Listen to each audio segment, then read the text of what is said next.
ओम नमः सिद्धेभ्यो।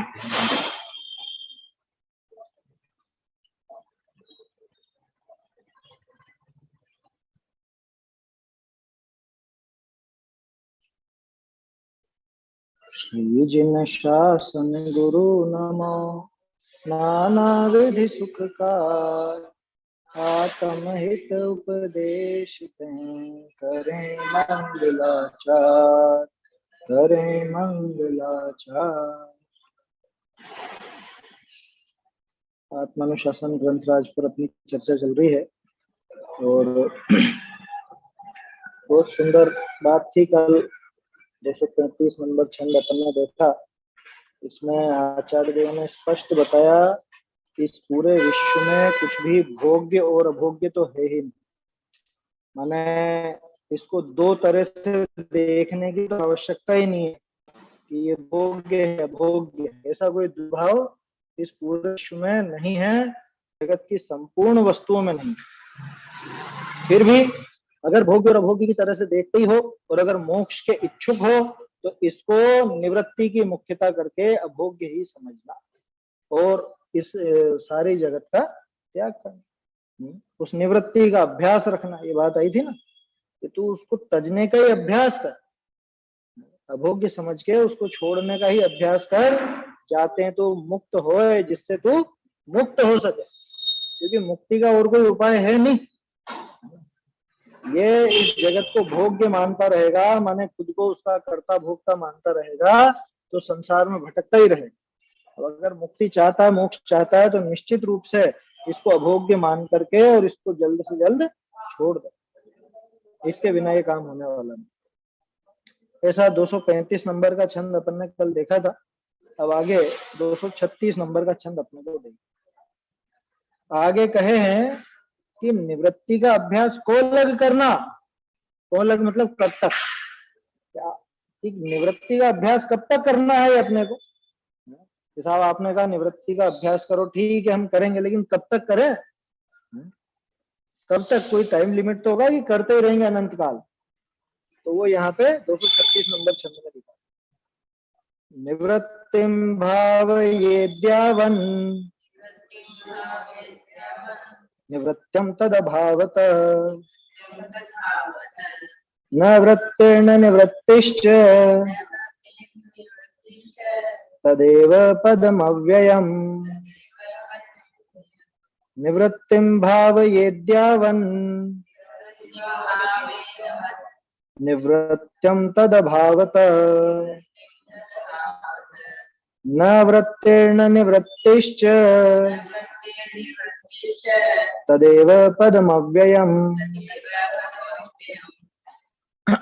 हो निवृत्ति भावना तभी तक जब तक त्याज्य वस्तु संबंध उनका हो अभाव, तब ध्रुव पद वृत्ति निवृत्ति विहीन अबन। कितना सीधा कर दिया। निवृत्तिम भावेत, निवृत्ति को भाव, निवृत्ति की भावना भाव कहने का अर्थ है कि इस जगत से निवृत्ति लो, है ना। निवृत्ति की भावना भाव, प्रवृत्ति की भावना मत भाव। निवृत्ति जगत से, ना कि मोक्ष मार्ग से। मोक्ष मार्ग में तो प्रवृत्ति होगी, है ना। तो उस निवृत्ति की भावना भाव यावत, यावत माने जब तक, कि जब तक निवृत्त्यम, जब तक निवृत्ति मतलब निवृत्ति माने जिसकी निवृत्ति की जाए। यह लगा है ना आगे निवृत्त्य, निवृत्ति माने जब तक कोई भी एक भी निवृत्ति बाकी रहता है तब तक निवृत्ति की भावना। क्या मतलब कि जब तक कोई भी है पदार्थ बाकी रहे तब तक तुम उनको छोड़ते जाओ, है समझ में। जब तक कोई भी निवृत्ति करने लायक वस्तु शेष है तब तक निवृत्ति की भावना भाव।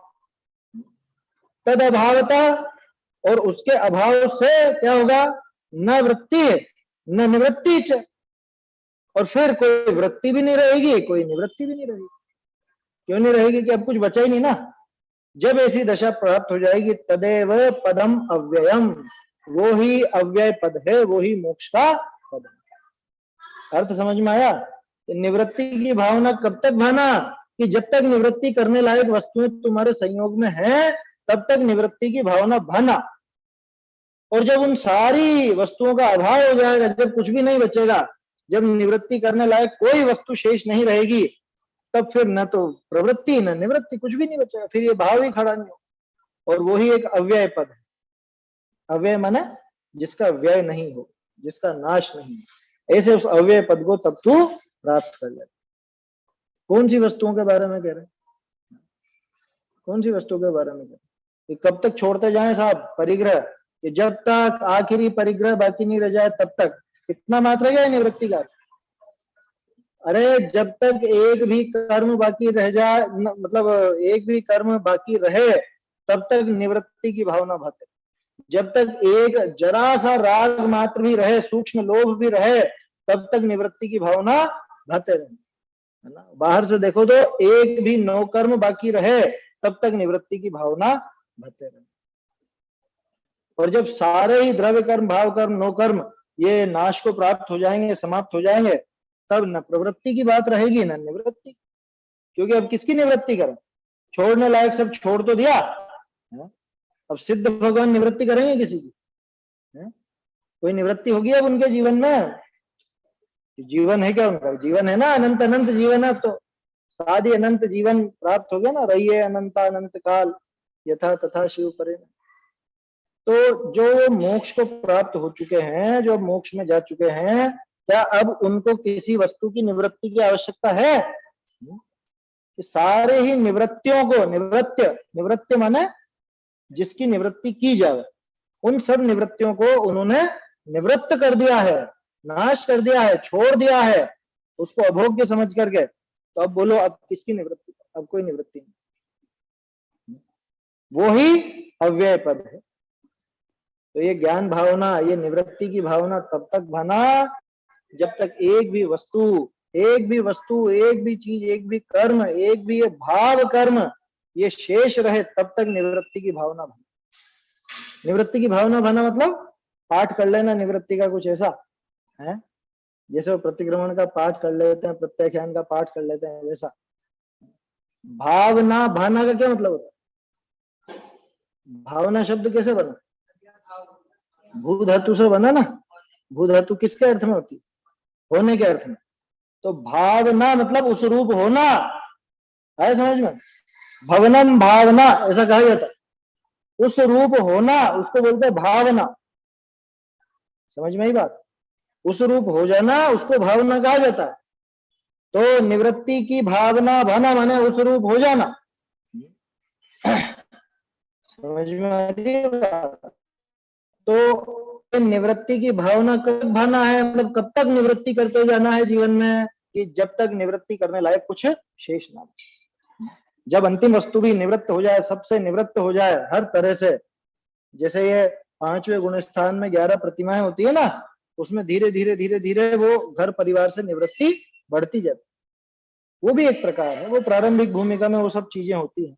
सम्यक दर्शन हुआ, उसके बाद फिर वो प्रतिमाएं आती हैं, है ना, और प्रतिमाओं में भी क्रमशः आगे आगे बढ़ता जाता है, मोक्ष मार्ग में आगे बढ़ता है, और इधर परिवार आदि, संसार आदि से निवृत्त होता जाता है, छूटता जाता है। एक टाइम ऐसा आता है घर वालों से कोई लेना देना ही नहीं, घर में रहता है तो भी कोई लेना देना, घर वाले बुलाते हैं खाना खाने तो खा लेता, नहीं बुलावे तो नहीं खाते, ऐसी दशा हो जाती है ना। उद्दिष्ट त्याग में, अनुमति त्याग में, घर वाले पूछना है कि पापा जी ये कर ले, मैं तुम्हारी तुम जानो भैया, मैं क्या करूं, ऐसा ऐसी दशा हो जाती है, ऐसी स्थिति आ जाती है। वो मुनि दशा के पहले वो सब चीजें होती है, वो अपने को अच्छे से पढ़ना चाहिए। भाई श्रावक का जीवन किस तरह से होता है ना, उम्र बीतने के साथ साथ अपने वैसा कम से कम थोड़ा उसका अभ्यास तो बने कि नहीं बने। वो जो 5वें गुण स्थान में 11 प्रतिमाएं बताई है ना, वो श्रावक दशा का उत्तरोत्तर विकास है, वो मुनि दशा की तरफ बढ़ते हुए कदम है वो। समझ में ही बात? और बहुत दृढ़ता से, कोरा यूं नहीं कि उन्होंने दे दी हमको इतनी प्रतिमाएं और हमने ले ली, क्या ये लिया दिया का काम नहीं होता है इसमें। ठीक है, किसी के सम्मुख भले कोई गुरु के सामने प्रतिज्ञा लो और वो सारी बात भी होती है, उसकी मना भी नहीं है, लेकिन ये खेल बन गया क्या, गुरु जी हमको आप तो 3 प्रतिमा दे दो कि जा दे दी, हमें 2 दे दो कि 2 दे दी, कि हमको 7 दे दो कि ठीक है ले 7। ऐसे लेना और देने का खेल है कि इन्होंने दी और हमने ली और हो गया काम। तो अंदर ही वो भूमिका बनती है, अंदर ही अंदर उसके वो भाव भूमिका बनती जाती है, उसको कहते हैं भावना। हाँ, उस रूप वो होता जाता है, स्वयं होता जाता है, इसलिए उसको भावना कहते हैं। वो निवृत्ति की अलग अलग दशाएं हैं। फिर मुनि दशा आती है, वहां परम निवृत्ति है ना। बाहर से तो परम निवृत्ति हो चुकी, अब बाहर का तो रंच मात्र भी परिग्रह शेष नहीं रहा है ना। जो जगत में संसार दशा मतलब गृहस्थ दशा में था, उस गृहस्थ दशा का तो सारा परिग्रह छूट जाता है। उसके बाद अंतरंग जो परिग्रह बचा है, धीरे धीरे उसकी भी निवृत्ति करते जाते। 7वें गुण स्थान में कुछ की होती है, 8वें में कुछ की होती है, फिर 9वें में कुछ की होती है, और 10वें के अंत आते आते तो सारी के सारे अंतरंग परिग्रह उन कषायों का भी अभाव हो। तो बोलो कब तक करी उन्होंने निवृत्ति? कि जब तक निवृत्ति करने के लिए कुछ नहीं बचा, जब निवृत्ति करने के लिए कुछ शेष नहीं रहे, वहां तक निवृत्ति करते। अब बोलो 10वें गुण स्थान के आखिर में अब किसकी निवृत्ति करना? माने बुद्धि पूर्वक तो अब किसी की निवृत्ति करना नहीं, अब तो जो होगी सो अपने आप होगी, क्योंकि वीतरागता इनको प्राप्त करनी थी, वो इन्होंने कर ली।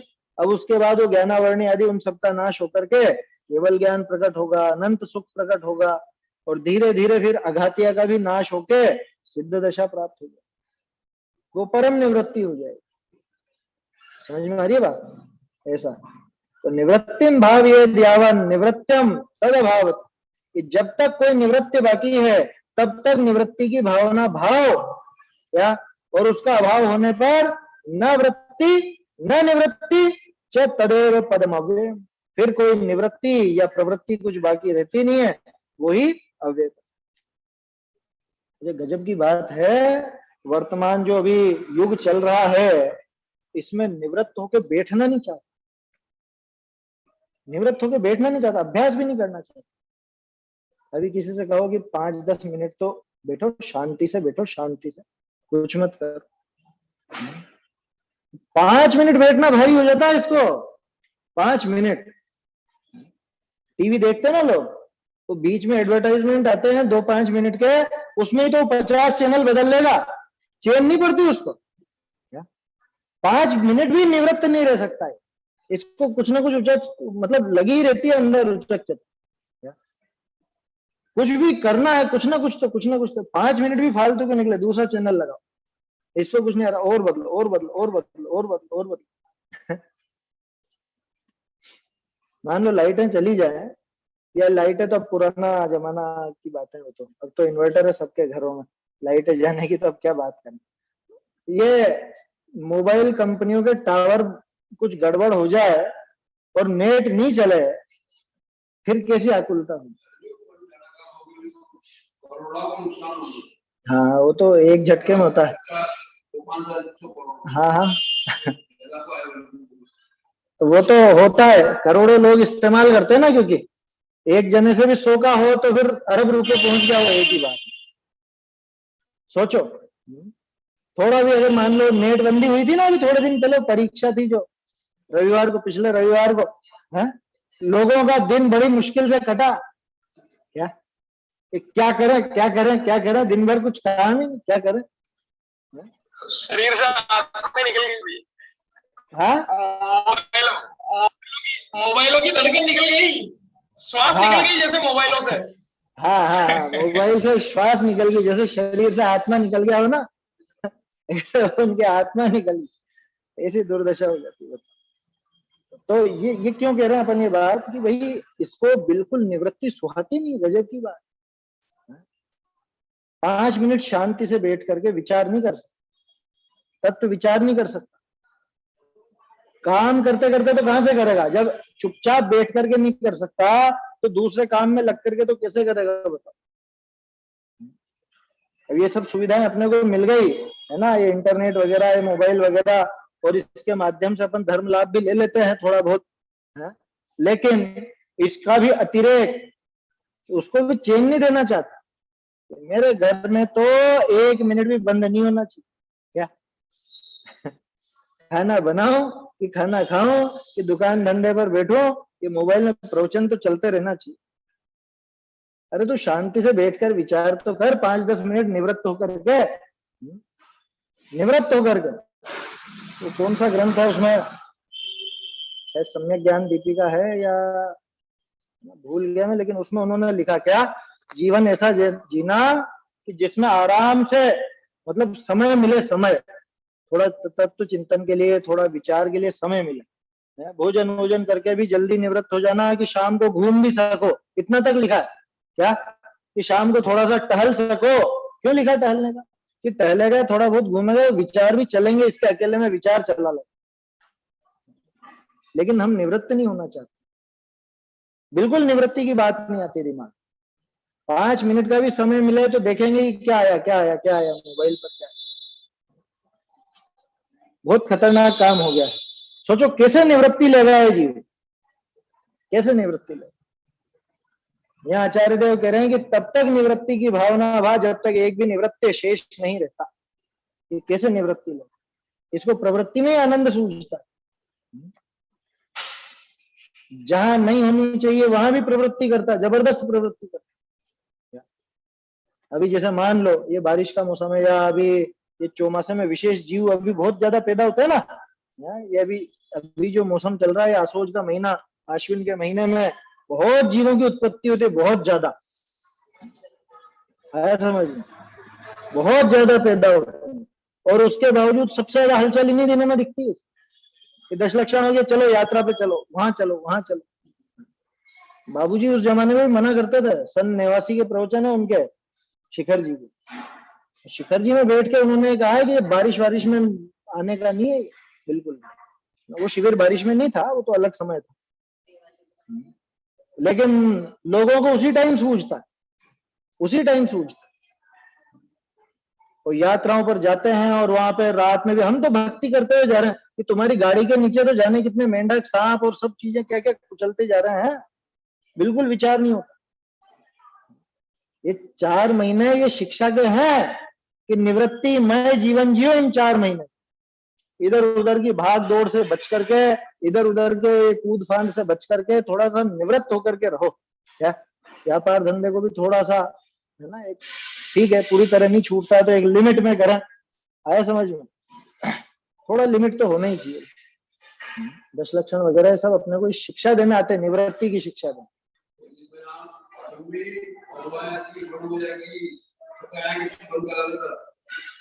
हाँ होता था ना, वो गुरुदेव का एक छोटा वीडियो आया था ना पहले, वो 10 लक्षण के पहले, मतलब उनके वहाँ नहीं माना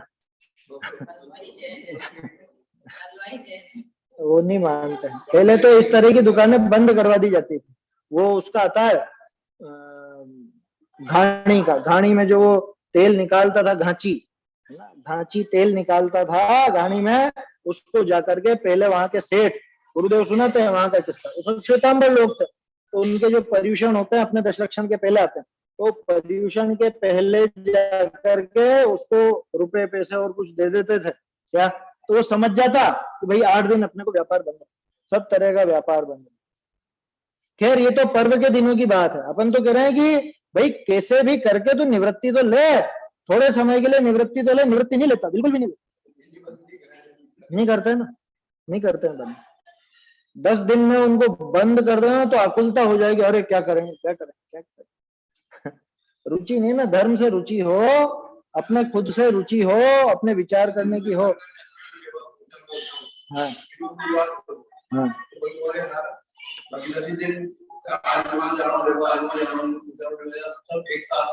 अच्छा, हाँ तो वो तो वास्तव में जिसके जीवन में थोड़ा सा तत्व विचार की रुचि हो ना, तो अपने आप निवृत्ति लेवे उन सब चीजों। पुरुष देखो तो व्यापार से निवृत्ति नहीं लेवे, महिलाएं देखो तो रसोई से निवृत्ति नहीं लेवे, मतलब कहाँ कहाँ विचार चलता है जरा।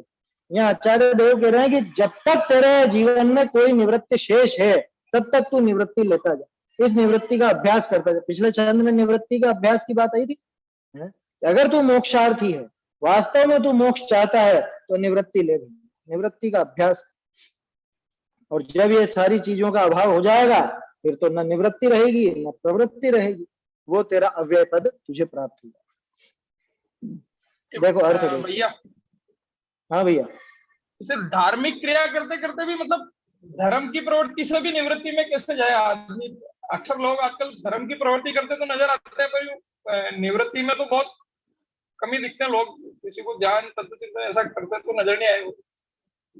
आप कह रहे हो कि धार्मिक प्रवृत्ति से निवृत्ति करते में करते, कैसे? हाँ, धार्मिक प्रवृत्ति करते करते निवृत्ति कैसे हो, यूं? हाँ, इसके बारे में पहले देखा तो था अपन ने। जो पंक्तियां आप पूजा में बोलते हो, उन पंक्तियों पर ठहर करके विचार करो ना, है? अपने को जल्दी क्यों है? और नन्हे भैया आए थे ना, रोज तो कहते थे 12 पूजा करनी, 12 पूजा करनी, कितना टोकते थे। क्यों करनी भैया 12 पूजा? 12 करवाते हो मैं?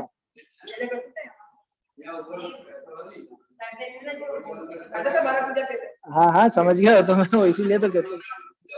हाँ, तो भाई क्यों 12 क्यों करनी है? एक में पेट नहीं भरा रहेगा, है? एक में मतलब उतना विचार नहीं कर सकता जो इसको 10-12 करनी पड़े।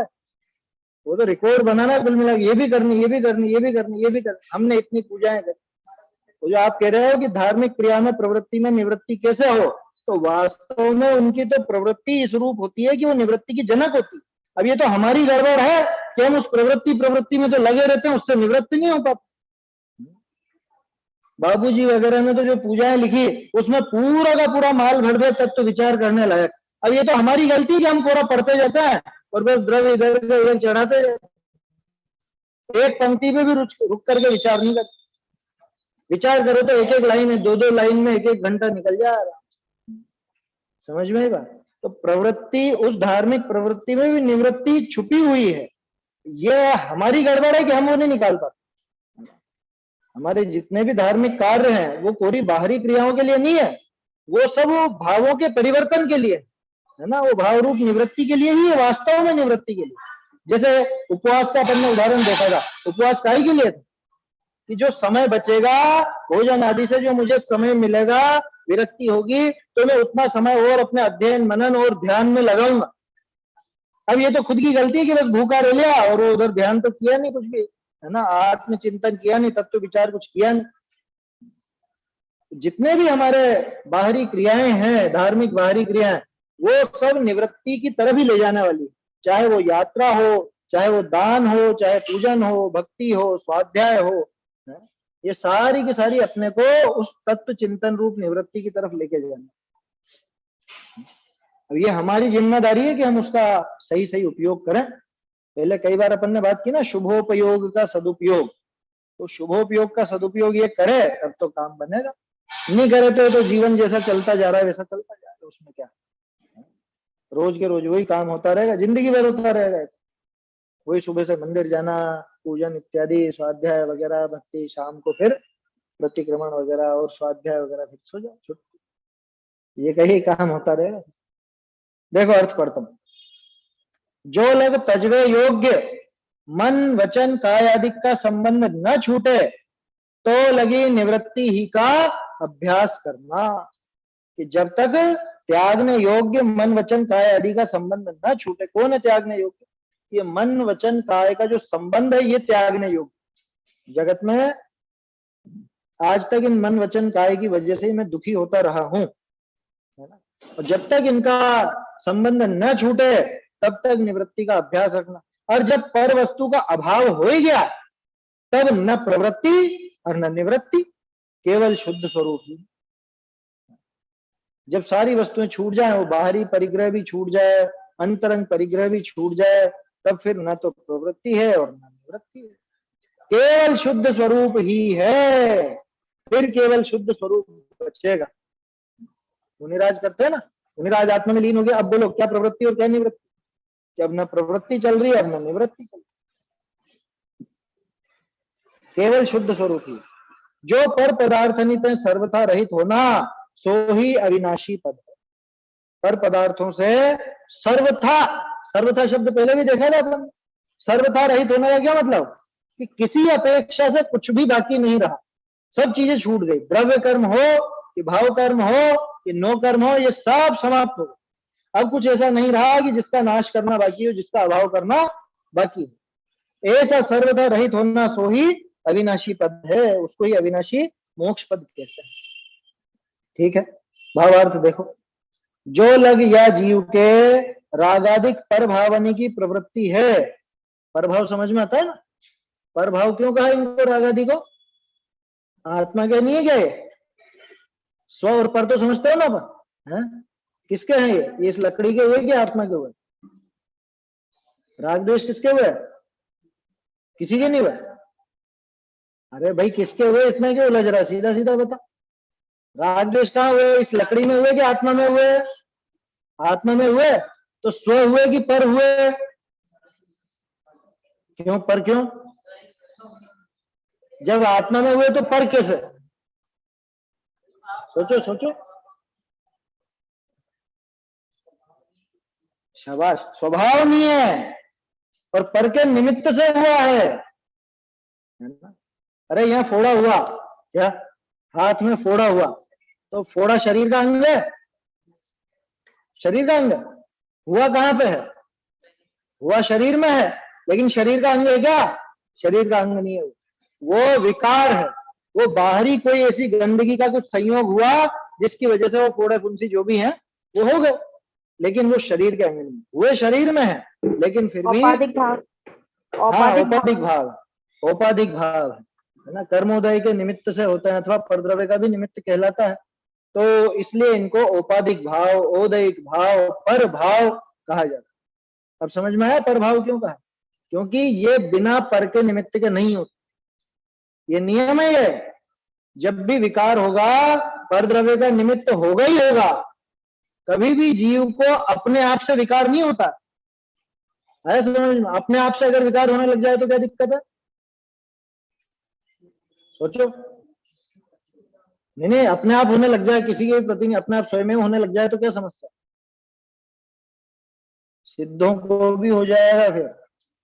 अगर अपने आप होने लग जाए तो सिद्धों के भी हो जाएगा, मुक्ति नहीं हो पाएगा जी।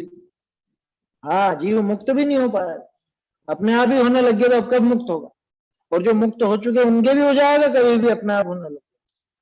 पर द्रव्य के निमित्त से ही होंगे। जब भी ये विकारी भाव होते हैं, राग द्वेष मोह के जो विकारी भाव जब भी होंगे निश्चित रूप से पर द्रव्य के निमित्त से होते हैं। इसलिए इनको स्वभाव नहीं कहते, पर भाव को। ये देखा तो था अपन ने, टोडरमल जी ने समझाया था ना 7वें अधिकार कि इनको परभाव क्यों कहा है, इनका कर्ता आत्मा को क्यों कहा या आत्मा को क्यों नहीं कहा, वो सारी विवक्षाएं क्लियर करी थी वहां।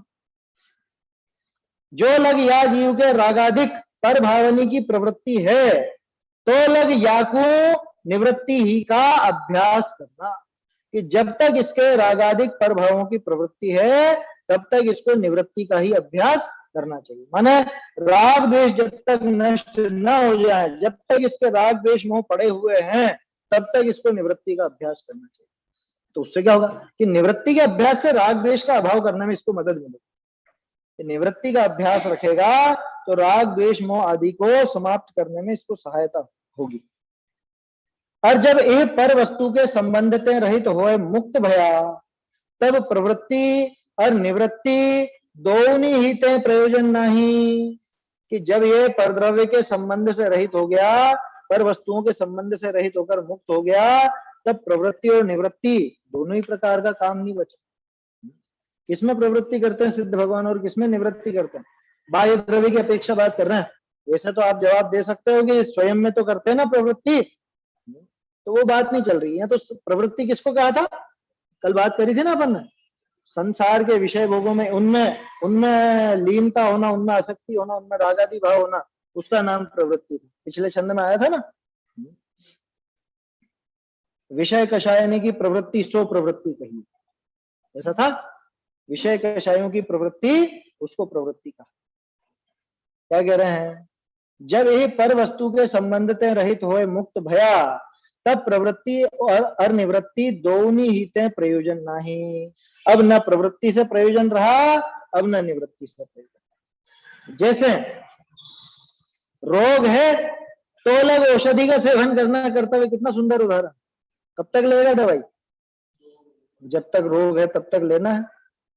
और रोग का अभाव भय औषधते प्रयोजन नहीं, अब हमको औषधि नहीं लेनी, अब हमको निवृत्ति करने की आवश्यकता नहीं है अब मुक्त होने के बाद। समझ में आ रही है बात? और रोग का अभाव भय औषधते प्रयोजन नहीं तेसे जो लग प्रवृत्ति है तो लग ताके निवारवे के अर्थ निवृत्ति का अभ्यास। जब तक इस जीव की राग द्वेष रूप प्रवृत्ति होती है तब तक उनका निवारण करने के लिए निवृत्ति का अभ्यास बताया गया।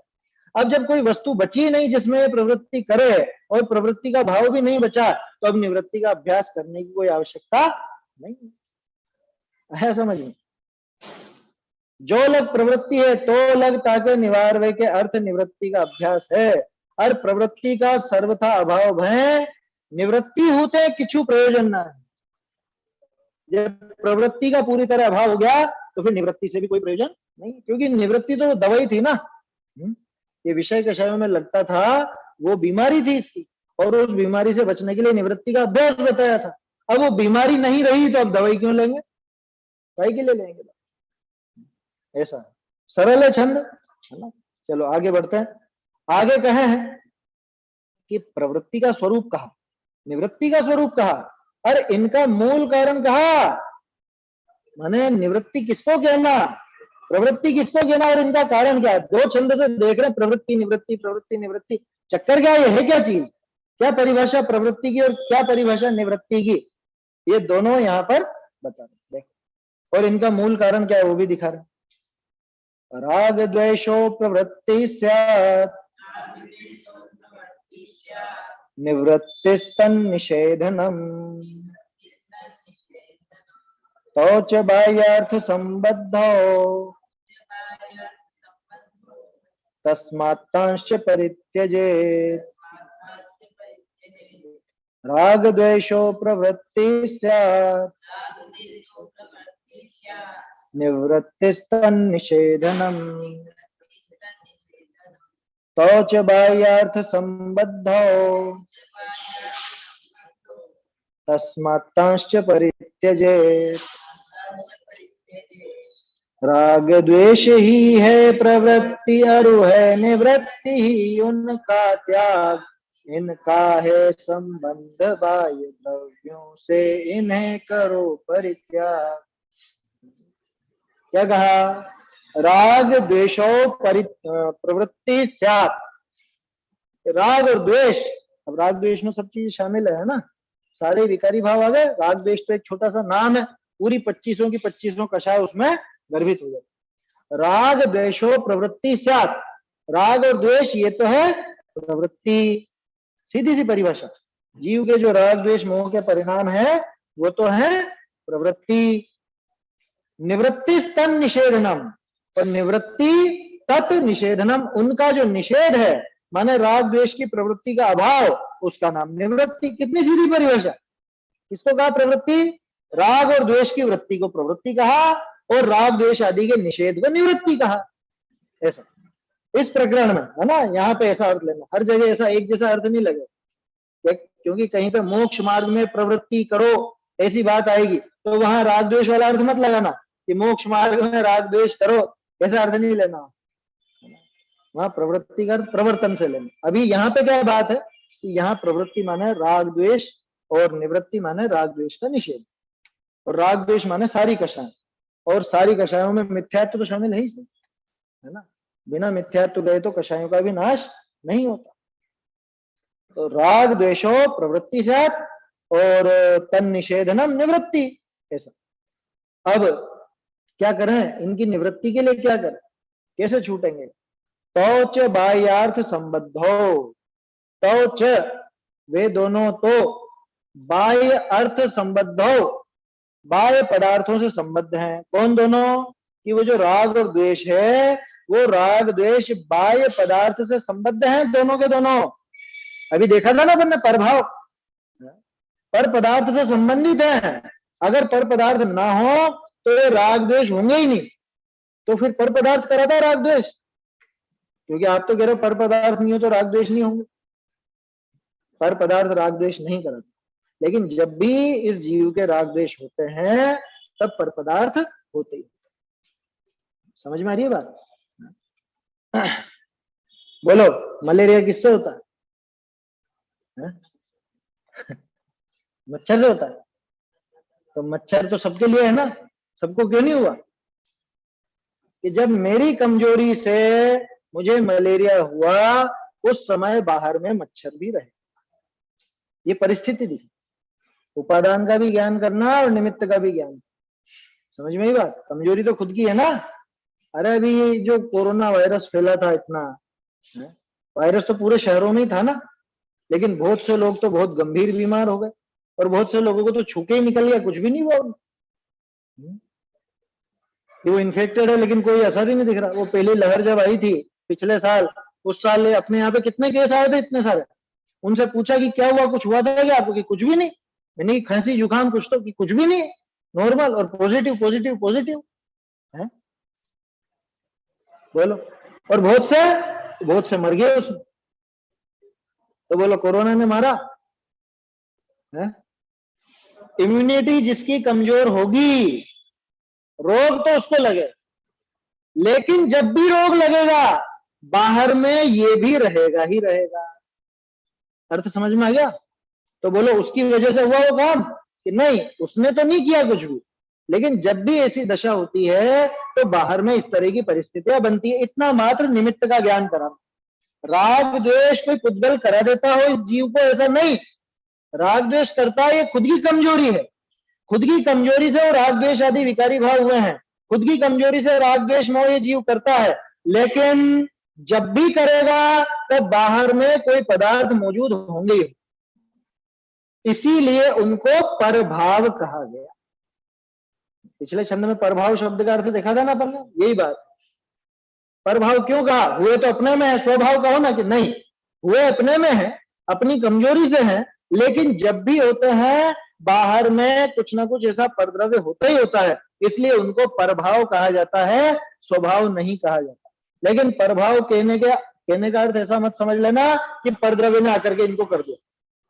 परद्रव्य आकर के नहीं करेगा। परद्रव्य अगर आकर के करने लगे तो सिद्धों को भी कर दे, सिद्धों के भी करे, फिर सिद्धों के छोड़ देते हैं कर्म। कार्मण वर्गणा नहीं है क्या वहां पे सिद्धशिला? कार्मण वर्गणा है ना वहां, कार्मण वर्गणा वहां भी है, लेकिन सिद्धों को तो कुछ भी असर नहीं करती, और यहां है तो हमको तो असर करती है। चक्कर क्या है कि कमी तो खुद की है, गड़बड़ खुद की है, होगा खुद में वो विकार, लेकिन होगा पर निमित्त से, इसलिए उसको प्रभाव कहा जाता है। इसी तरह से यहाँ जो प्रवृत्ति और निवृत्ति बताई कि राग द्वेष माना सारे विकारी भाव, मोह राग द्वेष सारी कषाएं, ये सब प्रवृत्ति है और इनका निषेध निवृत्ति है। और ये जो प्रवृत्ति है राग द्वेष की, ये बाह्य पदार्थ से संबद्ध है, माने संबंधित है। ये संबंध नहीं लिखा है, संबद्ध है। संबद्ध किसको कहते हैं? जिसका संबंध हो वो संबद्ध कहलाता। कि बाह्यार्थ संबद्ध हो, कि बाह्य पदार्थों से दोनों संबद्ध हैं, माने बाह्य पदार्थों से जुड़े हुए हैं। कि जब भी ये बाहरी पदार्थों का संसर्ग करता है और इसके राग द्वेष खड़े होते ही, लिखा ना टोडरमल जी ने, इतना भी समझाया कि भाई ये छद्मस्त का तो ऐसा है कि कुछ भी जानने जाएगा और वो राग द्वेष करे बिना मानेगा नहीं, इसलिए इसको जानने का भी निषेध करते कि तू तो जान ही मत। कि टीवी में क्या है, मैं जान ही तो रहा हूं, देख ही तो रहा हूं, कि तू देखेगा और भाव बिगाड़े बिना मानेगा नहीं। कह रहे कोई टीवी तो परद्रव्य वो मेरे भाव बिगाड़ेगी, वो तो नहीं बिगाड़ेगी, वो तो है जो है, वो तो अनंत अनंत केवल ज्ञानियों के ज्ञान में भी झलक रही है, उनके भाव नहीं बिगड़ रहे, लेकिन तेरे में भी कमजोरी, तू इसको जानने जाएगा और राग द्वेष करे बिना मानेगा नहीं। इसीलिए कहा कि राग द्वेष उन परद्रव्यों से संबद्ध हैं, तस्मात् तांश्च परित्यजेत, इसलिए उनको भी छोड़ो, परित्यजेत, उनका भी परित्याग करो। समझ में ही बात? कैसा? वो तो परद्रव्य, वो क्या करता है हमने? कि कुछ भी नहीं करता, करता तो तू ही है, लेकिन जब भी तेरे गड़बड़ होती है तब ये परद्रव्य का संयोग मिलता है, इसलिए तू परद्रव्यों को छोड़। समझ में आ रही है बात? परद्रव्यों को छोड़ दे, पर पदार्थों का त्याग इसीलिए करवाया। पुरुषार्थ सिद्धि उपाय में भी कल देखा था अपन ने, कल बात करी थी ना, पुरुषार्थ सिद्धि उपाय में भी ऐसी बात अमृत चंद्राचार्य ने वहां बताया। उनसे प्रश्न किया, साहब परद्रव्य तो कुछ करता धरता हरता है नहीं, हम उनसे, हमारा उनसे कोई संबंध है नहीं, तो फिर छुड़ाते क्यों? वो थोड़ा कोई राग द्वेष कर, कि वो तो नहीं करा था और उन्होंने तो नहीं करे, लेकिन तेरे भाव उनसे जुड़े हुए, तू उनका संसर्ग करेगा और तेरे भाव बिगड़ेंगे ही बिगड़ेंगे। इसलिए तेरे उन भावों को संभालने के लिए, सुधारने के लिए उनका भी त्याग कराया जाता है। बिल्कुल ये कही है, तस्मात् तांश्च परित्यजेत्, इसलिए तस्मात् माने इस वजह से, इसलिए तांश्च, तांच उनको भी, उनको किनको, वो जो बाह्य पदार्थ है ना, उन बाह्य पदार्थों को भी छोड़ दो, परित्याग करो। ऐसा कि राग द्वेष प्रवृत्ति है और राग द्वेष का अभाव निवृत्ति है। और ये जो राग द्वेष होते हैं ये बाह्य पदार्थों से संबद्ध ही होते हैं।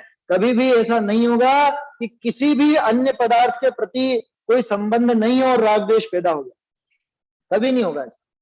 जब भी इस जीव के राग द्वेष पैदा होते हैं तो बाहर में कोई ना कोई द्रव्य मौजूद रहता है, समझ में, कोई ना कोई तो रहेगा इसे। ऐसा कभी नहीं होगा कि ये मन माने ऐसे ही कर ले, किसी भी पर द्रव्य के बारे में विचार नहीं करे और अपने आप ही इसको पैदा हो जाए, ऐसा कभी भी नहीं होगा। इसलिए तांश्च परित्यजेत, इसलिए उनका भी परित्याग करें। ऐसा सीधा छंद बिल्कुल है ना, लॉजिक से समझाया बिल्कुल। यहाँ तो तर्क दिया कि वो जुड़े हुए हैं ना, तेरे भावों से जुड़े हुए हैं वो, इसलिए उनको छोड़ो। अरे भाई सीधा सा है, आपको जिस व्यक्ति को भुलाना हो तो क्या करोगे? भुलाना हो तो क्या करोगे? मान लो कि जैसे कोई पति पत्नी में तलाक की नौबत आ गई है ना, वो छोड़ने की बात आ गई कि अब तो अलग अलग ही रहेंगे, अलग अलग रहेंगे साहब, अब नहीं रह सकते साहब। अभी बताओ उससे जुड़ी हुई कितनी चीजें वो रखेगा अपने पास, या वो महिला कितनी चीजें रखेगी अपने पास। इन सब चीजों को देख देख करके उसकी याद आती है मुझको, हटाओ इनको यहां से, यही होगा ना। तो जिन जिन वस्तुओं से उसका संबंध है उन सब चीजों को हटाओ।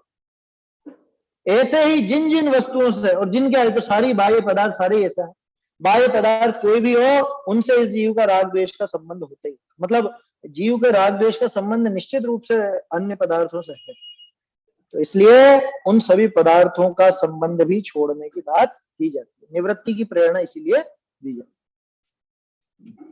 देखिए अर्थ, राग और द्वेष ये ही प्रवृत्ति और इनका निषेध सो ही निवृत्ति। इतनी सीधी परिभाषा, कोई कठिनाई नहीं, आसानी से समझ में आने जैसी।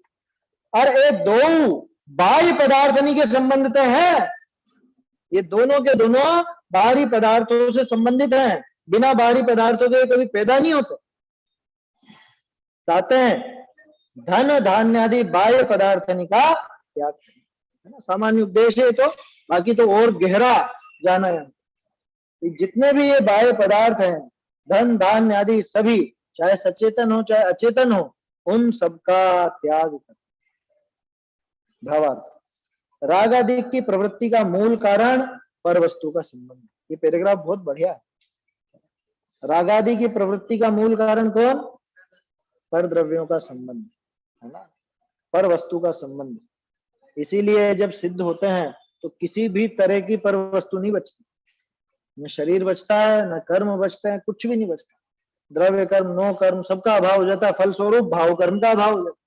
वो भाव कर्म किससे जुड़े हुए हैं कि वो द्रव्य कर्म और नो कर्म से जुड़े हुए है ना, तो इसलिए वो नो कर्म का त्याग कराया जाता है, जिससे वो भाव कर्म भी छूटे। कहते हैं निवृत्ति के अर्थ देहादिक पर द्रव्यनित ममत्व तजना। ये बारीक बात है कि छोड़ने का क्या मतलब, पूरा बाहर से छोड़ना ऐसा कि नहीं, पहले अंदर से छोड़ना, ममत्व छोड़ना पहले, बाहर से फिर अपने आप छूट जाए।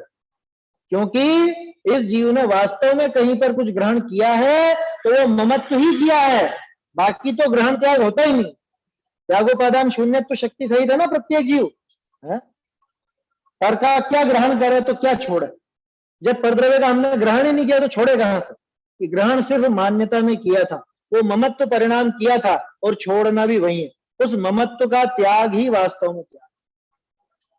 सोचो तो सही, आचार्यों की कितनी गजब की बारीक दृष्टि थी। परिग्रह की परिभाषा क्या दी?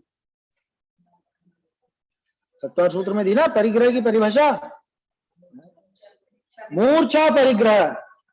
मूर्छा तू ममत्व परिणाम, मम इदम इति परिणाम। ये मूर्छा, ये मेरा है, ये वस्तुएं मेरी है या मैं इनका हूं, दोनों तरफ से लगा ले। वही समझ सार जी की 19, 20, 21 का मैं इनका था, मैं इनका हूं, मैं इनका हूंगा, अथवा ये मेरे थे, ये मेरे हैं, ये मेरे होंगे। क्या कि कर्ता भोक्ता जो भी, स्वामी, भोग्य, कर्म, कुछ भी।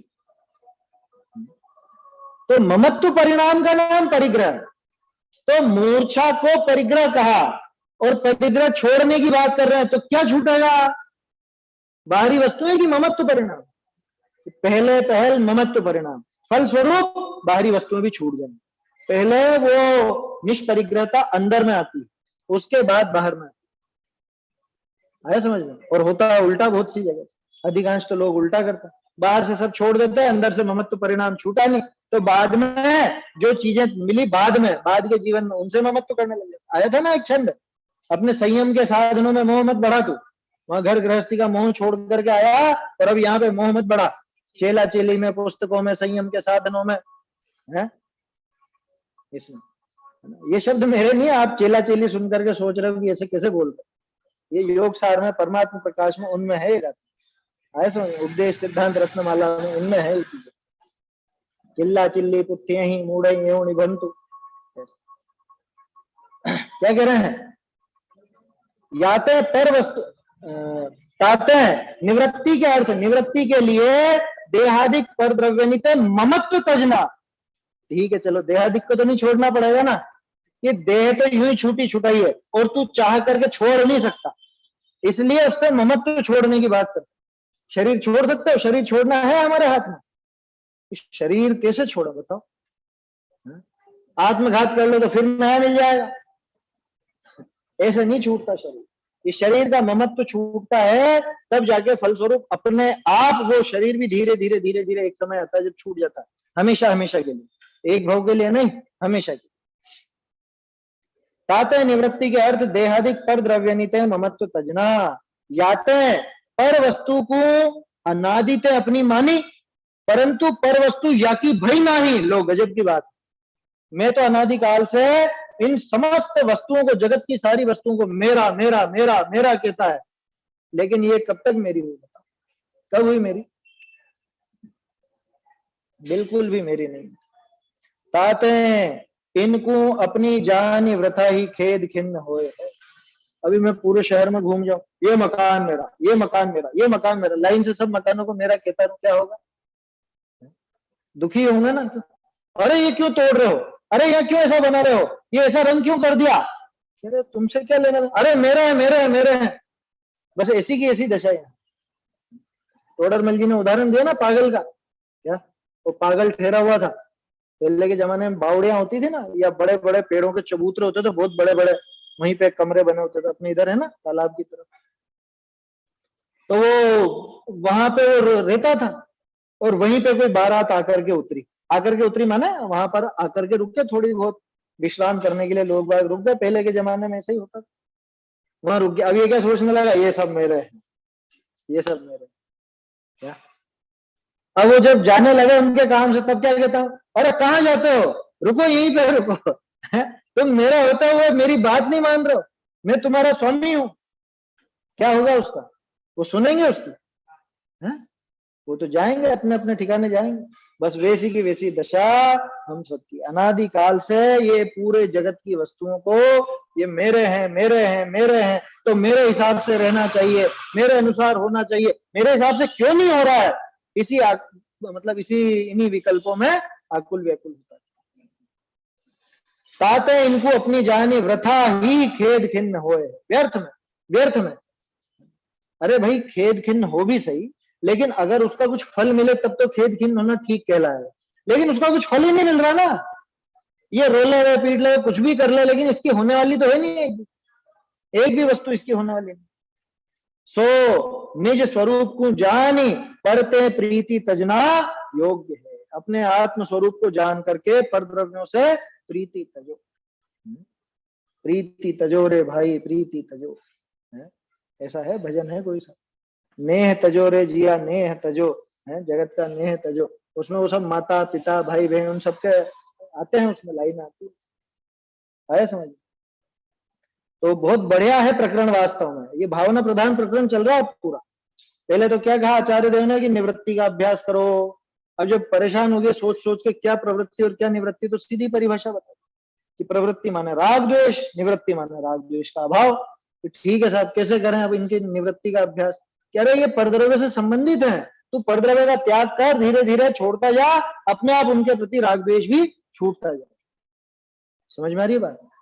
ये भी पद्धति है। ऐसा मत सोचना कि अरे अभी तो कह रहे थे पहले अंदर छूटेगा, बाहर बाद में छूटेगा।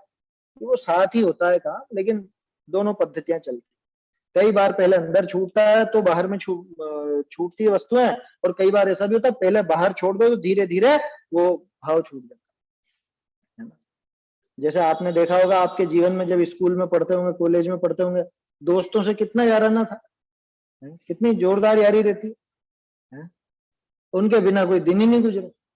और अब याद करो कितने दिन हो गए फोन पर बात करे हुए। क्या हुआ है कि वो जो दूरियां हुई है ना, वो जो डिस्टेंस बना, थोड़े समय के लिए दूरियां हुई, तो धीरे धीरे वो भाव भी कम होता जाता, वो घटता जाता है। वो है समझ, ऐसा होता है। महिलाएं तो बहुत अच्छे से जानती है इस चीज को। 20 साल तक, जब तक शादी नहीं होती तब तक वो परिवार से कितना कितना लगा, फिर उसके बाद नई नई शादी रहे तो थोड़ा आना जाना भी ज्यादा रहता है, घर वालों से मोह भी ज्यादा रहता है। 2 3 4 साल तक, 5 साल 10 साल तक आजकल मोह ज्यादा है तो थोड़ा ज्यादा मान ले। फिर उनके बच्चे बच्ची हो जाते हैं तो घर वालों, जो पीहर वाले रहते हैं, उनके प्रति और थोड़ा सा कम होता जाता है ना। उसके बाद अपने पति में, बच्चों में, घर में रम जाती। उसके बाद कि जब बूढ़ी बूढ़ी का मतलब जब उनके भी बच्चों की शादी हो जाए, तो उसके बाद तो पीहर जाने ही छूट जाती। बोलो नहीं होता ये? आजकल तो सभी तरह की प्रवृत्ति दिखती है। वैसे 80-80 साल की भी जाती हैं जाने को, उदाहरण है लेकिन समझ लेना। क्या ये तो छूटता गया ना धीरे धीरे, वो बाहर से छूटा तो अंदर से भी छूटा। दोनों पद्धति चलती है, जैसा जीव हो वैसा समझ लेना। कोई जीव ऐसा होता है कि पहले अंदर का छूट जाता है और बाहर का बाद में छूटता है। कोई जीव ऐसा होता है कि पहले बाहर में छूटता है और फिर अंदर का छूटता है। हाँ, कोरोना भी छोड़ा गया। कई बार अभक्ष छोड़ने की पद्धति दोनों ही तरह से होती है। किसी को उससे ग्लानि आती है तो अपने आप ही छूट जाता है, और कई बार ऐसा होता है जैसे हम लोगों के साथ ऐसा हुआ। छोटे थे ना, तो समझ लो जैसे 7-8 साल के थे, तो उस टाइम पे आहार वगैरह लगते, चोका वगैरह लगता था। आहार देने गए तो कोई आए 6 महीने का नियम दिलाई, कोई आए फिर 6 महीने का, तो ऐसे कंटिन्यू चलता ही रहता। तो फिर जब थोड़ी समझ आई, 13 साल के लगभग हुए होंगे, 13-14 साल के, तो जब ये इतना अपने पहले ही खाते तो है ही नहीं और बार बार नियम छोड़ो हमेशा के लिए, तो वो अपने आप बाहर से छूटा तो अंदर से विरक्ति आ गई। दोनों पद्धति चलती है ना, दोनों स्वीकार है अपना। ऐसा मत समझना कि पहले अंदर छूटेगा कि पहले बाहर, कि दोनों तरह से पद्धति चलती है। इसलिए आचार्य देव दूसरी पद्धति भी कहते हैं, है ना, अंदर से ममत्व घटाने की प्रेरणा भी देते हैं, और उस ममत्व को घटाने के लिए, उस राग द्वेष मोह को घटाने के लिए बाहर से त्याग भी कराते। तो कैसे भी करके, जैसे बने वैसे, इस ममत्व परिणाम का, इन राग द्वेष भावों की निवृत्ति का अभ्यास करना चाहिए अगर मोक्षार्थी है तो। कल छंद देखा था ना, अगर मोक्षकांक्षी है तब ये अभ्यास करना चाहिए। 2 छंद हो गए अपना, और फिर आगे का अपन कल देखेंगे, अभी समय हो गया। छंद बोल लेते हैं।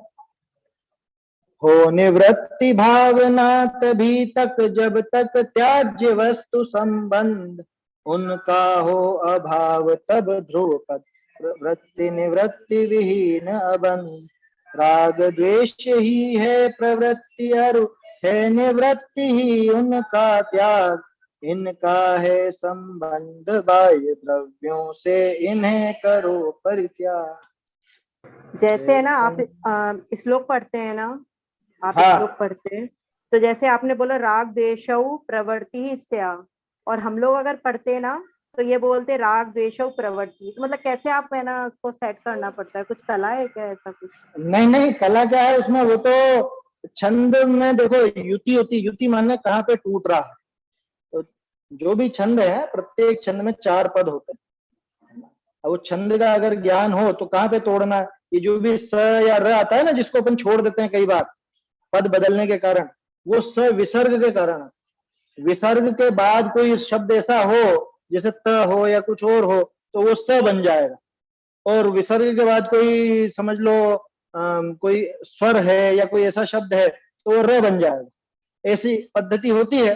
तो जहां जैसा वो समझ में आता है ना वो तोड़ करके बोल लेते हैं। जब पूरा एक साथ बोलेंगे तब तो पूरी लाइन बोलेंगे, वो आधा सा या आधा रहा है वो पूरा बोला जाए। पूरी लाइन एक साथ बोलनी हो तब तो पूरा ही बोला जाए। लेकिन अपन पद तोड़ तोड़ के बोलते हैं ताकि बोलने में सहूलियत रहे, समझ में आ सके, तो फिर वो अपन अधूरा छोड़ते हैं उसको, आधा स या आधा र वो नहीं बोलते, उसको गायब कर देते।